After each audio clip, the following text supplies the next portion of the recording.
This is the #1 source of acid reflux and gastritis. Hi, my name's Reese. I'm a nutritionist. I work specifically with people dealing with reflux and people dealing with bloating. Now, if you've watched any of my videos before, you'll know that I think the #1 cause of most people with acid reflux and gastritis is in fact an H. pylori bacterial infection.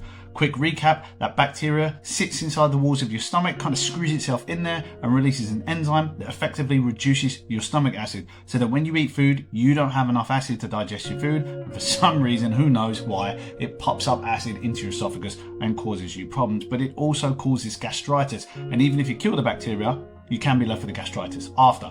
But I want you to be able to check whether you have H. pylori. So I wanted to make a video and give you these tips. The first one is that H. pylori likes to thrive in an environment where the acidity of the stomach is low. So if you're someone who's been taking omeprazole for a long period of time, you might have been tested for H. pylori years ago, but then you've been taking omeprazole, which leaves you more likely to catch an H. pylori bacterial infection. So even if you've been taking omeprazole, I would check it again, especially if you've been negative previously, but you still get lots of problems. If you try to stop your drugs, you might have H. pylori now where you didn't have it before.